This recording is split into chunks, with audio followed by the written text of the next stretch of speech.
Hey, everybody. Welcome. Welcome. My name's Tamara Grand, and this is episode 47 of No Brush Required.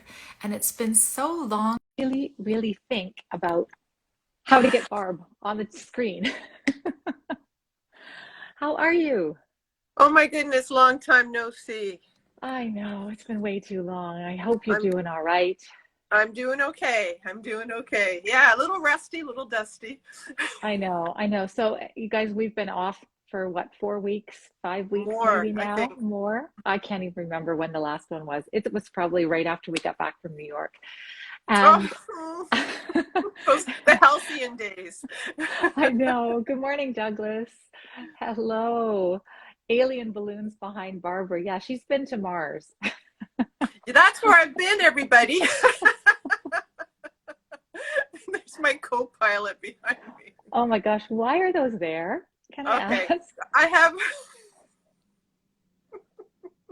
I have no art to show because I haven't done any painting.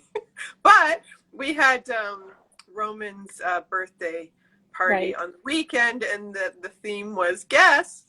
Can you Oh, guess what yes, the I theme saw the was? cake. Right. Space. Yeah, it was outer space and Star Trek. So we had several bouquets of these alien balloons, and I've salvaged one bouquet, and then this this inflatable astronaut, plus a whole pile of other things, and it was great fun. Just what It's we all great. needed. Mm-hmm. Yeah, exactly. Hi, Pretty. I saw Pretty and Rena and all our friends are here. I think I've been getting messages for the last couple of weeks saying, "Are you guys still doing this on Tuesday?" Yes, we are. And we are. We're back. We're back. Somebody has an alien theme book to recommend if you still want some summer reads. Oh, Aren't that they sounds, cute though? Like I just, you know what? Like just stuff like this.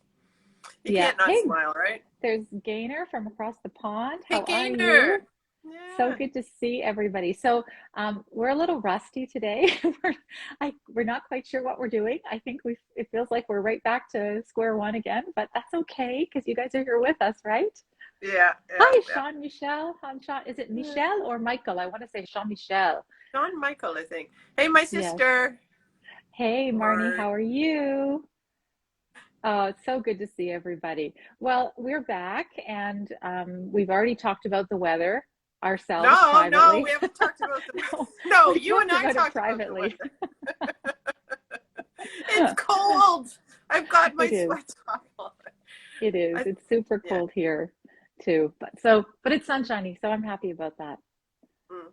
Yeah. Can I show you Um, something cool? Can I show you you something can. cool? You can. And then we'll announce our guest for the day. Yes. Who I can't wait. I just want to hear her talk.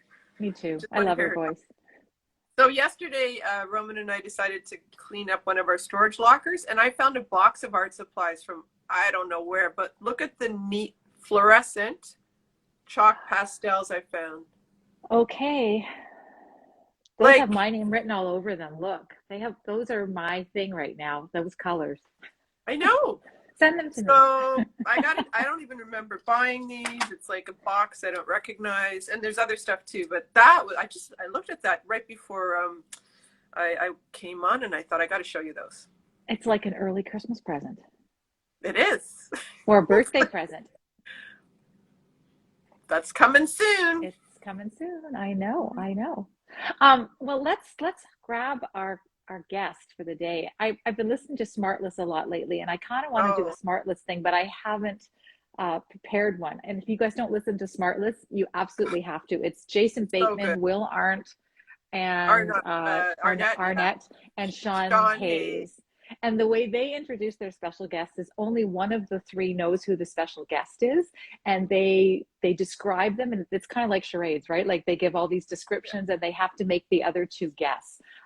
But I'm not up to impromptu today, And so they make stuff up. Like they make up goofy stuff. Like they this do. art guest was just, spent 5 months on the space shuttle and is just returning. That Exactly. kind of thing. Yeah. Yeah, maybe she has, but I don't think so because Maybe. the last time we saw her was less than 5 months ago, and she was definitely on Earth. That's Um, true. so I am going to grab uh, Debbie Taylor-Kerman. Here she is. She's right on the top of my suggested to invite. How does Instagram know that? Oh, Hello. there she Hey! is. Welcome back, Debbie. How are you? I'm so happy that I managed the technology. Oh, it's pretty Yeah, high tech, eh? yeah, we are too. Yeah. Yeah. Now I have to figure out, where are you sitting? In my studio. In the nook, like that little. Yeah, Oh gosh. yeah, Oh, yes. So yeah. for those of you guys who don't know Debbie, we met Debbie in Harlem. No, in Brooklyn. No, in No, Harlem. Harlem, Where do New we York. meet? Harlem, Harlem. New York. Yes, I know. I'm getting confused. I don't know my boroughs. Okay. I've forgotten my boroughs. Yes, when we were in New York in September, and we went and visited her at her studio and had lunch and just got to spend some time with her, and it was fabulous. And we wanted to have her come on, and so you guys could all meet her too. Those of you guys who Mhm. don't know her. So welcome, Debbie. Welcome Thank back. you. I say welcome back, even though you haven't been on here before, because it feels like we're all back together again. Well, we had you teed up to come on, and then we had to cancel and all of that. But it's so nice to see you. And like, I have to say, that visit we had with you that day, just like forever in my memory, is like one of the highlights. And your artwork, your studio, you yourself. It was Yes. just such a great day. You're cooking. You're Oh, cooking. Oh my thank gosh. The soup, the bread. What else did we have? Tomato salad. Salad. It was wonderful. Yeah, it was. It was great. thrilled to have you guys. And I've been so isolated during COVID. So, and I Mhm. used lipstick on for you today. Like, I don't wear makeup. Ooh.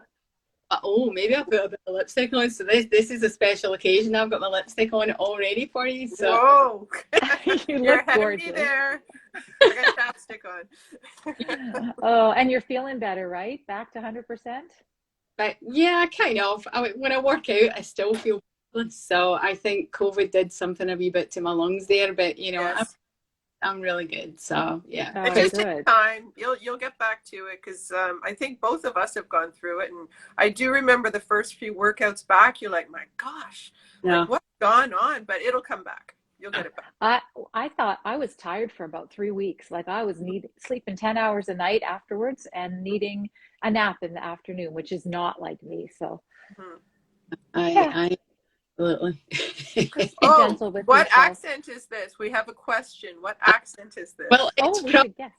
if there's any Scottish people listening, they'll be like, "Oh, very watered down Scottish accent." 'Cause I've lived in New York City for 31 years, but I grew up in Scotland. I left Scotland when I was 19. I went to art school in London, then Liverpool. So I lived in Scotland for 19 years, and I've now lived in New York for 31. So maybe it's blended, but it's mostly Scottish. It Very is Scottish. Scottish. Yes. Yeah. So we So got to what we got part? to hear about your background. I mean, that's always the first thing that we talk about you. But you've got such an interesting career path that you have taken that has led you to where you are today. Can you give us the lowdown? Yeah, well, I went to art school and I ended up specializing in textiles. So I was a textile designer, and out of art school, I kind of freelanced for a while, and worked with like some British companies like French Connection and Marks and Spencers. Anyone who knows the British companies, and then I thought I really need to get a job, so I got a job in near Manchester, a place called Oldham, in a factory called Latex, and I designed umbrellas and makeup bags for them. And then I was only there for 3 or 4 months, and then I got a call asking me if I wanted to go for an interview for a job in New York. So, can I swear here? Go Yes, right ahead. do it. So I said no because I was really enjoying the job and I was enjoying Manchester, and I had an art director at the time, and I had told my art director, I got an offer to go for an interview for a job in New York, and he said, "Are you fucking crazy? Are you fucking crazy?" He says, "Get your fucking ass to that interview." He's like, "You'd rather be eating chip butties in Oldham or sushi on 7th Avenue." So after that, I was like, "Okay, I'll go for the interview." So, That's a little push out of the nest, huh? so I came in New York, and that was in 1991. It was actually during the Gulf War. I came over, and there was only about 8 other people on the plane, and um, you know, I worked as a textile designer, and after a couple of years, I became the art director for the company. Yeah. Then I had met my husband, and then I ended up sort of knowing that I wanted to have children. And a lot of time in the garment district, people sort of let out babies and then they go back to work the week later. And I thought, that is my life I wanted, you know. So I started to freelance. I gave up my job as an art director and I started to freelance. And then I get into not just textile design, I was doing licensing. So I was selling a lot of artwork for greeting cards and wrapping paper and all that sort of stuff, you know. So, and then it kind of morphed into like a real kind of business. And I did that for 18 years. I licensed my artwork on you name it, from pop pins to dinnerware to Christmas ornaments. I had a Christmas tree in Macy's and all that sort of stuff. So it was very commercial. It was sort of a lot of was seasonal, Halloween and Christmas and stuff like that. But you know, then I was getting dissatisfied. It's like, how many freaking snowmen can I paint, you know? Yeah. I've always wanted to paint, and my husband's always encouraged me to paint. And there was something that was stopping me from doing it, you know. And then I took the Creative Visionary program with Art to Life in 2019. Yes. And finally found home. And I just absolutely just fell in love, you know. And then the following year we were all in lockdown, and my dad died of COVID right at the very beginning. And I was just grief stricken. And at that point I was doing CVP again, but I wasn't really painting. I was just lying sort of in my couch, just grief stricken. And then also George Floyd was murdered at that point, and I was just appalled. And you know, Trump was in power, and I was just like appalled by the racism and the bigotry and the hatred in the country. And before that point, I was really doing more abstract work, you know, using the things that I had learned in the Creative Visionary program. And then I realised I needed to paint because I'm pretty passionate about social issues and like equality and social justice. And I just realised, and someone who's very dear to me, who's Muslim and wears a hijab scarf, it's not a full hijab, she wears a scarf, but she told me that she was absolutely terrified in the subway trains now because of all the hatred, and she'd seen like some like really horrible racist attacks on Muslims.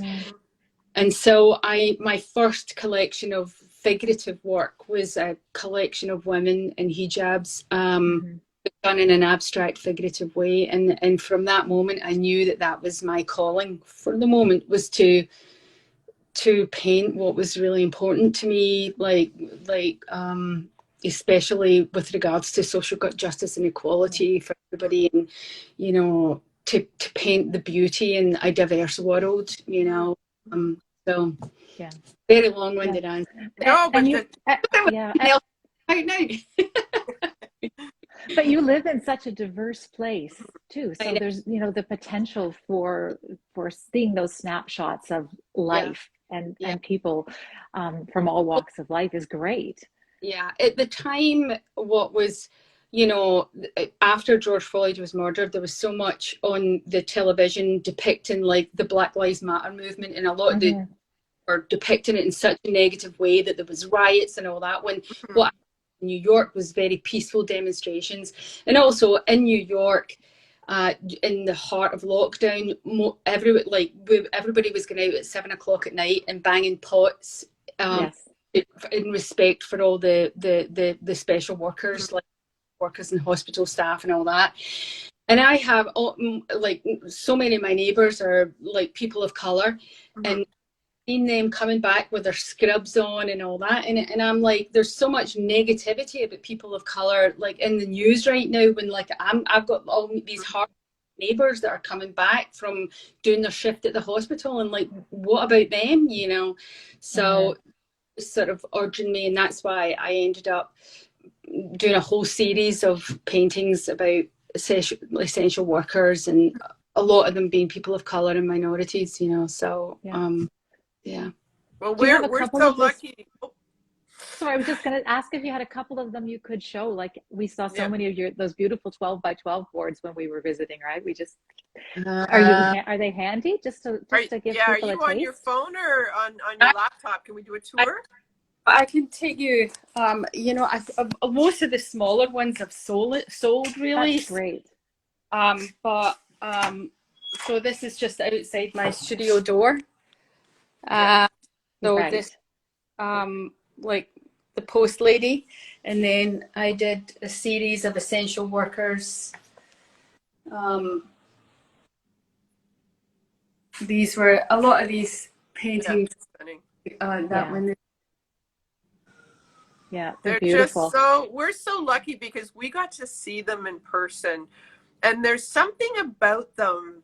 Well, first of all, you want to touch them.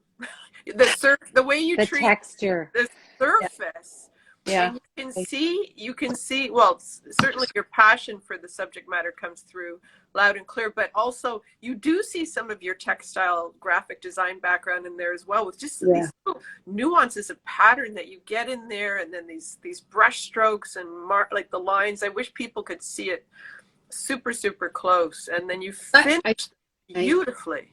I think that's the thing, is a lot of people are surprised because when you're like the format I've shown my work really is on Instagram, and you're looking at the work in these little boxes, and Mm, so much of my work is like this building of textures, and sometimes like there's 10 layers, and there's gouging back, and Mhm.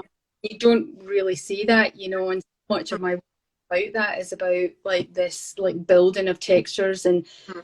trying to use other instruments and other kind of forms to say things, like, and not just like making the paintbrush make the shape Mhm. and whatever. Yeah, yeah. they're just so lovely, and the bits of drawing that you find in there kind of interwoven, so you can see your strong figurative drawing, but then these abstract shapes that just kind of happen in the surface. Hmm. I'm Beautiful. in love. I'm in love with what I've been seeing lately is the little bits of the clothing. You know how Uh-huh. Mhm. you're using stencils and they almost, it looks like fabric. It looks like, fabric from probably the 90s, the 80s Yeah. and the 90s. I recognize some of it. You bring all of your experience into your artwork, and I was a textile designer for so many years, and Mm, I'm fascinated by textiles, and I think that's also why I'm fascinated by other cultures. Like when I was a kid, I used to look at, like, I had books like about costumes from different countries, and I Mhm. was always fascinated by that, just like textiles, and like, but that form an identity, and I think like the latest collections that I'm working on are about people in the subway, and that's what yeah. I like. Absolutely, I'm just fascinated and enamored by, Mhm. you know different backgrounds, and how they bring their history into how they're dressing now, and like Mhm. what's the past, what's the present. It's just, Hmm. maybe being an immigrant as well myself, like I'm just Mhm. fascinated by, just different cultures, so, and textiles obviously, so An Hmm. endless subject matter in the subway. I I mean, know, it's like theater. I It know. really is like theater, and you will never run out of inspiration for sure. I know. Well, I actually did when I was in lockdown. One of the After I had, like, I felt done, although I did go back to it with the essential workers, and I just needed to say that also a part of the essential worker thing as well was like, because when my dad died of COVID, he was in Scotland and I was here, and it was so hard because I couldn't see him. Even his wife, who was in Scotland, couldn't see him, because that was at the very beginning of COVID, when Right. they knew what the fuck they were doing, basically. Yeah. So, but all of my contact was with the hospital staff, nurses and doctors, and their job, I am very emotional, their job was just so hard. It Mhm. was Hmm. so hard. And Mhm. I felt it in their voices, their powerlessness about um how to help, or how to be of comfort, to the families who just were so lost, that they couldn't Yeah. spend last moments with their loved ones, so anyway, that was, another reason why. But right after that, I was dropping the first kind of subway thing I was with was, I was dropping my son off by car, to go away to camp, and it was still during lockdown.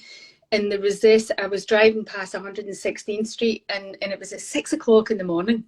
And there was a guy standing outside the subway with his trombone, playing his trombone. And it was sunrise, and it was just, I just sat there, like, I think I let a red light go, because I was just entranced by this guy. And as I was driving my son down, I was just like, where the hell are all the subway workers, like all the subway musicians, all the buskers? Like, what are they doing? Because there was no one riding the subway at that point.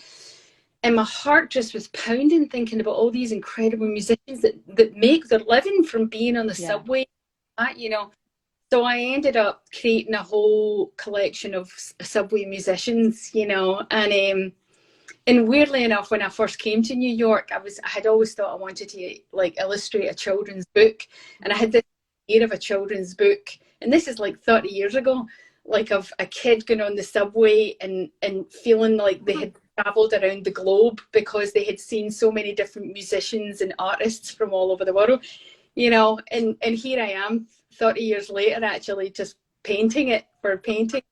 So I've obviously been really attracted to this since the moment I came to New York, and it's now I'm expressing it, so. Yeah. Gosh. I just got chills thinking about that, because you that was probably very under the surface for you for the last 20 years, and you weren't even thinking about that the same way. Yeah, and it is funny because like so many people like this, the New York subway gets a really bad rap, and there is shit that happens, and you see rats, and there's stuff.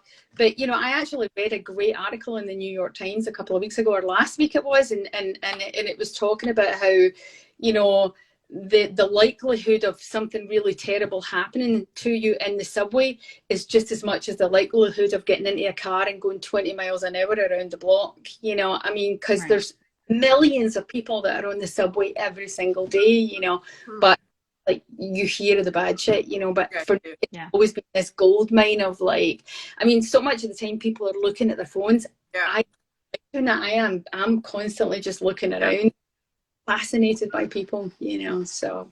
We saw the biggest cockroach on the platform. That was our New York wildlife experience. It had to have been about this big, and it just kind of walked across the platform and down over the track. Bug, it's the water bugs. They're freaking huge. Yes. We didn't see a rat, but I know they're there. I remember my student days, my art student days. I remember seeing late at night rats out by the piles of garbage out on the street, and you were like, "Is that like a raccoon? That's not a raccoon. That's a rat." They're huge. Even more now since it's bad. So, but it's of being in New York. So. But you are in the best place, I think, for what it is that just fires you up. I think so.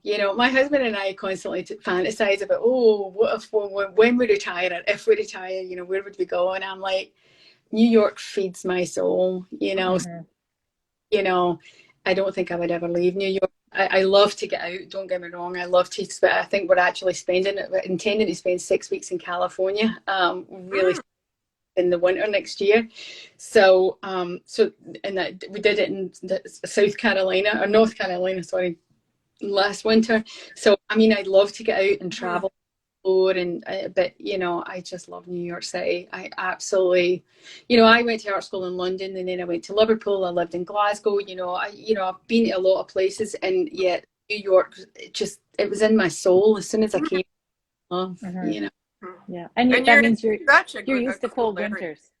You're used to cold winters, so as I get older, I'm getting more like, like, we have a house, so we have to do the shoveling. Although I'm saying my husband does the shoveling, I make the hot chocolate. So you're saying we. That's a good deal. I love that. You're where you live is just so amazing too. Like, just that was my first time in Harlem. Like.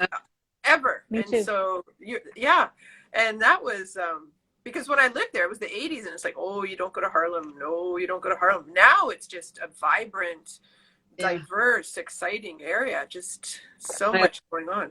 I love, part of why I love Harlem is like you know, when we first started looking for a place to live up here, you know, it kind of reminded me of like in Scotland, you know, like in sort of like a lot of working class, like I came from a very working class neighborhood, you know, like people would sit outside and talk to each other when the sun came. Yeah. Harlem's very much like that, you know. Harlem is like people sitting out in the streets. I know more of my neighbours in Harlem than what I've did living in all the other areas that I lived in New York, you know. So I just, you know, I adore it here. I absolutely adore it. So I So have a what? question for you. Oh, Whoops, sorry. we Barb and I are both, you know, rusty. you can tell we're rusty. Like I'm not even looking at her square to see if she's going to open her mouth, and I should be. Okay, now I'm looking at you. Go ahead, my friend. I can't even remember what I was going to ask. Okay, You my go. It'll question come then. back. So my question is, as your figures, I'm just curious about process, and I know other people who are watching may be curious too. When you start a painting, are you thinking about who the figure is, and is that part of the initial work, or is that sort of an emergent property of what you're doing? no, I mean, usually I know the theme of my what I'm wanting to work on, but the actual individual figures, I don't. There has been a couple of times that I've had images in my mind and I've known, but I didn't think about it in the beginning process. You know, like most people who follow me know, like, as I'll do wee reels and I'll show. I Yeah, create abstracts like for, you know, I usually paint on them for over a week, you know, like just building layers and layers, different, like mm-hmm. playing with values, playing with just textures and different mark making, and just creating a beautiful, rich history. It's like, I kind of see it like that just because I feel like people have rich histories, you know, like Yeah, we are our history, you know, we are the culmination of like why do I like doing textiles? Because I was a textile designer for 20 years, you know. Um so I think like it for me, there's like it's sort of like a parallel of building history on the canvas or on the wood, and then I start thinking about the figures. And sometimes I have a figure that I know in my head that I've seen or I've taken. Like I take lots of photographs in the subway. I sneaky take photographs. Yes, So mm-hmm. I saw that. I love that. my half filled with people like on the subway. But you know, so I'll have people in mind, or I'll have an image, and I'll try and find that in there. And then other times, most of the time, I'd say I sit with the abstract and I'll just sit looking at it, and then I'll maybe see a knee, or I'll see where a headscarf would be, or I'll Yeah. see a hand, or I'll see a position, and then it just takes form.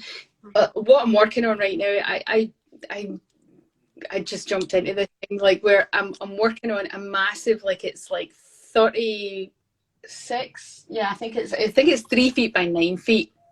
So Wow. Nine. you know, I've been doing like these subway riders, like 3 or 4 riders, or sometimes 5, but like I wanted to do really big scale, so I've been working on that. So interestingly though, I had no idea any of the characters, and then I had this thing in mind that I remembered, like the first year that I was here. I was only here in New York a couple of weeks or a couple of months, but it must have been a couple of months because I came in February and it was more in the springtime. And I was in the subway coming home from work, and there was this old guy in his roller boots and a headband, like sitting there, and he had to have been about 70 or 80. He was totally white haired. And I fell in love with it. I was just like, oh my fucking God, this anything goes. And that's the thing about New Yeah. York. So Yeah. excited that anything goes, you know. And so in my mind, he's been someone that's been there, like an old man in his roller boots sitting in Yeah. the. So he was the only figure in this one. Like, so I've got like I've got 4 figures now, but I think there's going to be about 6 or 7 figures in this. I can show you the Yeah, work. I was going to say, please take Love us So it. over. it's huge. Is that wood or canvas or what is that? Canvas, I actually am trying for the first time canvas just pinned to the wall without framing it, because it wasn't really to sell it or anything. This is, to me, it's just about exploring. But if you can see him, there he's there. So Yep. he's there, his roller boots there. You can see it. Love it. You see it. Oh, it's great. And then this girl here, Yeah. the other day there is it, I mean, this is nowhere near finished. This is starting, the figures are just started like the other day there. But I was on the subway the other day there, and there was a young woman. She looked like she was like Japanese descent, you know, and she was sitting there with these big, beautiful boots on and a pattern, and then she was crocheting, and she was intently crocheting. And I don't know. Subway. Yeah. And she was really young, and her dye was coming out of her hair, and she had a string of pearls on. There was just everything about her. I was just like, oh my God, I just love young women, you know. So anyway, so she made it too. So, you know, times I have in my mind, but I don't know where they're going. I'm not thinking a preconceived idea of how they're going to look. It just happens, you know. Yeah. So. Okay, That's mine was amazing. totally a process related question. So I think Tamara, you asked it. Okay, well, Rena asked a question that came through. She was curious about if you wanted to talk a little bit about what your art practice looks like, your routines. I'm not sure what she's getting at, whether it's how you approach things in the studio, and then what do you do in times when you have low energy or you're stuck? Oh, that's a great big question. Yeah, yeah. So, you know, I do have a wee bit of a ritual. I come up here, not every day, but most days. Like, I have a candle, and I have my incense stick, and I light that, and then I'll meditate for about 10 minutes or so. I put on some Native American music. I really love Native American flute music, and I'll just meditate for about 10 minutes, and then journal. And I usually journal just, you know, about my life, but also just about, you know, my art, like what I was feeling from yesterday, what my plan for today, you know, what do I think is working, what do I think is not working, you know. And I like to have work that, you know, I've done just prior to this that I really like, so that I can sort of remind myself of like what was working in something that's finished that I really, really like, that I might want to develop even further or bring it into this next painting, you know. So, and it's interesting because I tend to work where I've got different sizes going at different times, and I think that I learn a lot from doing different sizes, you know. Like I learn a tremendous, like I hate it actually, but yeah, I can't do it, like work small, because I like using all the big tools in the thing, but with the small it's sort of more tricky, and it's your instinct is to start getting very intricate and drawing and all that, and so I have to push myself out of that and just do it and try to find ways to get the marks. But I find that I learn a tremendous amount from doing like small works as well as the big works, you know. So and when I'm stuck, you know, during CVP, I actually wrote about this on a post recently. During CVP, the Creative Visionary Program class that I did, like at the beginning of every set of class that he does, he asks you to do an inspiration board, like, and his belief is that this is Nicholas Wilton. For anybody who doesn't know him, I recommend it. It was just life transformational for me to take his class. And so it was just, he said, like, because he believes that art merges with life, and your life merges with your art, and I absolutely totally agree with it, you know. They both feed each other. And so in these inspiration boards, you write things that make you feel what lights you up, what do you like, what inspires you, you know. And so I write everything from like what motivates me in this world, like what I love doing, what I'm passionate about, you know, even whether it's the political or social justice aspects of things, whether it's like recycling and resalvaging, which is something that comes up all the time for me. And so I often, when I'm really stuck, I'll look at this and I'll try to just remind myself of all the things really important to me. And there might be something that just I'll see and oh, I haven't done that in a while, you know, so maybe I'll try and do that, you know. So, but I often go back to drawing, you know.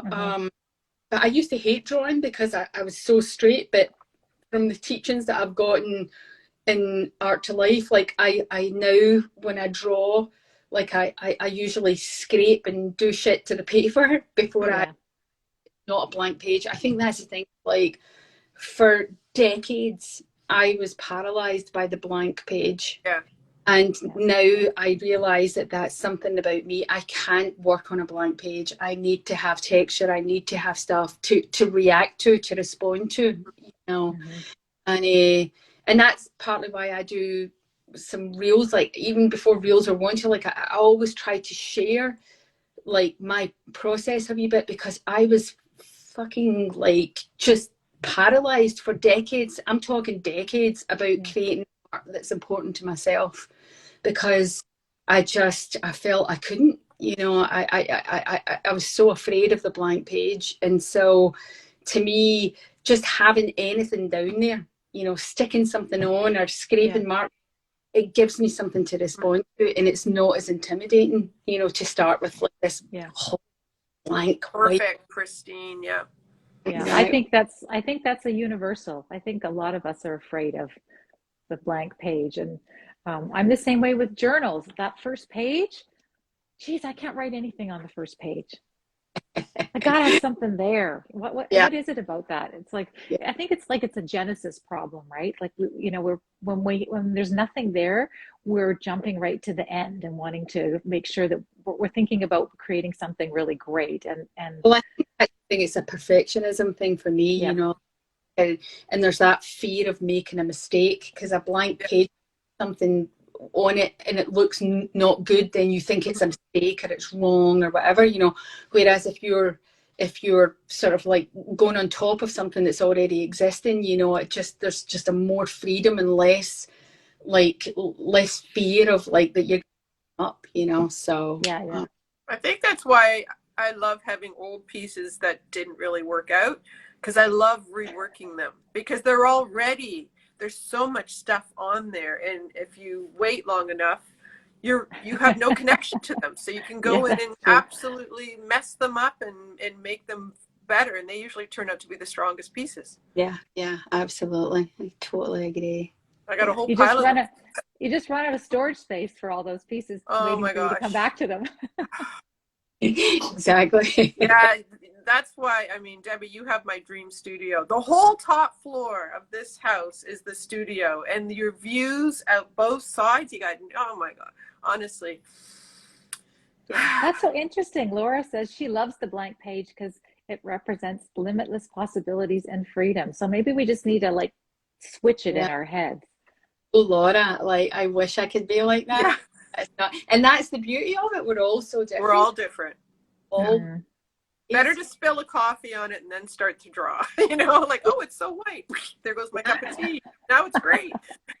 and I think like I can imagine like how wonderful it must be to feel like when you go to a blank page and then and just start working on it and then it appears, you know, that's fantastic, you know. Yeah, So it takes all kinds.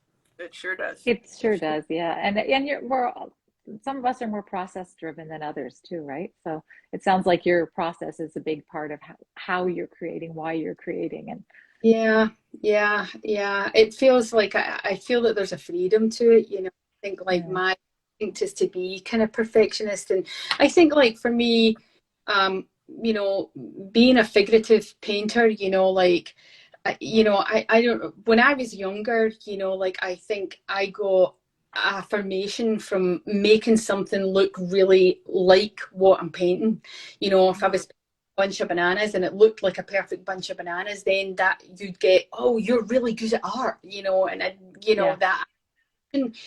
And I think like I grew up feeling that that was what I needed, and so for me, a lot of this journey has been about trying to let go of that misconception, because that's a misconception for me. I don't want to make the thing look like it. I want to make it an expression of who I am, you know.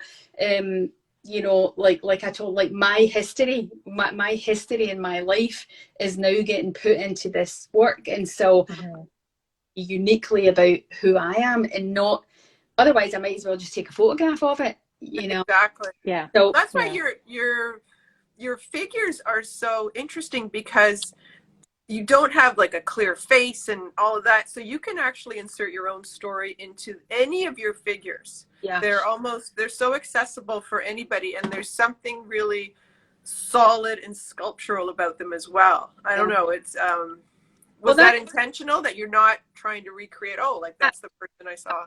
doing any features, Yeah. and I've now got, because like sometimes I work with like quite a few figures in the paintings, I mix it up, and it just like I'll look at the figure, I'll think about the figure, and I'll think, well, what do I want to show? And like the young woman that was doing the crocheting, like one of the things that was really about her was she had massive eyelashes. So in my head right now, I'm thinking I might just paint eyelashes, you know, because that was what I was really seeing with her, you know. So I think like I try to really mix it up and just sort of decide in the figure, like, so what needs to be said here? What's the most important aspect? What is it about this person that needs to be said? And it might just like, and sometimes the figures you can't even see anything except your nostrils uh, Or hands. or Something yeah, with the hands. really Yeah. important. Hands. I love hands. I find Yeah. hands really expressive, you know, and that thing is like, I think like I try to bring feeling to gestures. Like, you know, I love people that do faces. Like I love faces, and I'm always like, and I think that's something that I will do in the future, you know, because I really do love the human face. But I think right now there's something about me that I'm more interested in what's not said. Like, and what can I do to get this feeling without it, you know, not stating the obvious, but like, you know, so the face doesn't need to be there. So what else can I say about this person that will convey something really strong about this figure that's not actually said in the expression? I mean, but I love it when people do it with the facial expression too. It's not to put that down, and I think that's something that I think I will explore in the future. But right now it seems to be where I'm at, you know, that like, you know, it's like finding different ways to convey a feeling about a human being that's not necessarily the obvious sort of thing, you know. So I don't know if that makes sense, but No, well, there's tremendous grace in your restraint. Like there's something about the figures that are almost monumental in their lack of the features, you know. And I don't think I'm expressing it well, but yeah, it's Well, you don't have to tell the whole story. You can let the viewer fill in the gaps, which I love. Yeah, I think some people get that, and some people have been kind of critical of it. And like there was somebody that followed me way back, and he asked me twice, like, why aren't you doing the faces, you know? And it was just like, because this is what I feel is important to me, right? To express it in another way, you know, to express the feeling that I'm trying to say in another way, you know. And it's not to say that I won't do that in the future, you know, but this is where I'm at right now, you know. But I think like, you know, discerning what's important to you, you know.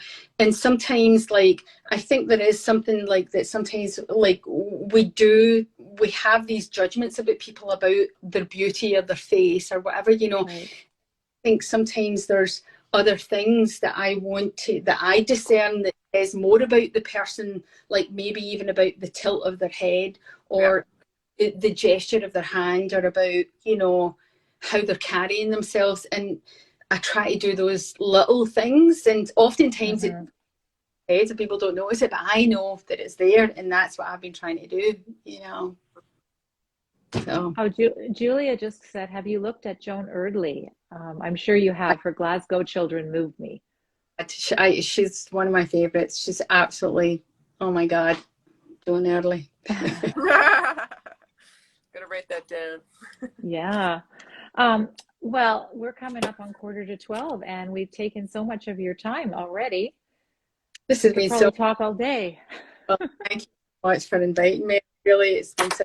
Like you guys were saying about, it was such a highlight for me to have you guys visit me, and I've actually had a few visitors recently, and it's just been so wonderful because, you know, I started this fine art journey like 4 years ago, right at the beginning of COVID, really, you know, and I don't really have many people in my life that are artists, you know, so it's to have people in my life and come to visit New York and come visit me, and it has just been absolutely beautiful. And it was so gorgeous having the four of your energy, because you'd just taken Robert Zott's class and you were all bubbling with this energy. We were vibrating all I week. know. The Canadians are here. We were so excited to meet you. So excited. Well, it Still am. was absolutely thrilling, and it's just, and I keep getting emotional with this, but like, you know, I feel like I've been in this kind of little, like we all have, but we've been very kind of hibernating for the last 3 years. I think we're so afraid of COVID, and because my dad had died of it, it was just such a difficult time for us all, you know. So coming out of my shell more and doing more social things and being with artists, like there's an artist in New York called Laura Salzberg, and her and I went to the Zoe Frank show last week and had such a beautiful time. And Nadine Renazel, you know, we met like a couple of weeks ago and went to the art show at the Javits Centre. And Caroline Miller from Art to Life, she came and visited me this past weekend. Oh yeah, Scotland. great. And so it's just, and you guys, so it's just been absolutely wonderful. I feel like the whole Art to Life plus the Instagram community has just really, is such a blessing, you know. And I have beautiful friends in California that I'm going to visit, like Vicky and Teresa, like hopefully in San Diego, like that I've met through Instagram. And it's just, I just feel so incredibly blessed. So anyway, so I saw No, it's It's lovely. You're getting me excited to start painting again because I haven't painted in probably 8 weeks. So Yeah. this will help. You're back. I wish you all the juju, just, you know, and hope that Thank you. judge yourself. Don't judge yourself harshly, because whenever you get back at it, you always create crap. You know. Yeah. Yeah. Yeah. And that's okay. Crap is okay. Beautiful things come out of crap. Yeah. Crap can be the basis for new good stuff, you know. Yeah. I think that's the thing, because I can be so judgmental, and I think that was what stopped me in, as well, was just like, you know, my taste level was up here and what I was down here, and I never thought I could reach that, you know. And I, you know, it's funny, like I have a friend who wanted to start dating again, and her therapist had sort of said to her, you have to kiss 40 frogs before you... And so I remember her telling me that, and I thought to myself, like, after painting, I was like, okay, I'm going to produce 40 pieces of shit. Yeah. And hopefully the 41st one will be good. Yeah. For that long, but that's what happens is when you're starting, especially even if you go away for a week or two, it's hard to, you know, you have to go into it with such kindness and gentleness and just non-judgmental attitude, you know. So yeah. Great advice. Great advice. Thank you. Yes. Well, thank you so much for having me. Thanks so much for coming and chatting with us, Debbie. And next time we're in New York, we will definitely come and visit again. Oh my gosh, I want to go back now. So do I. I think we better start planning. Yeah, I think so. It would be so. You guys again. That'd be awesome. All right. Well, great. Thanks everybody for joining in today. We will be back next week, right? We have to talk about it, but we'll be back next week. So thanks for being here, guys. We'll catch you on Tuesday or next week or tomorrow or in an hour on Instagram. We'll be there. Thanks again, Debbie. Take care. For coming on. Thank you. Bye. Bye-bye. Bye.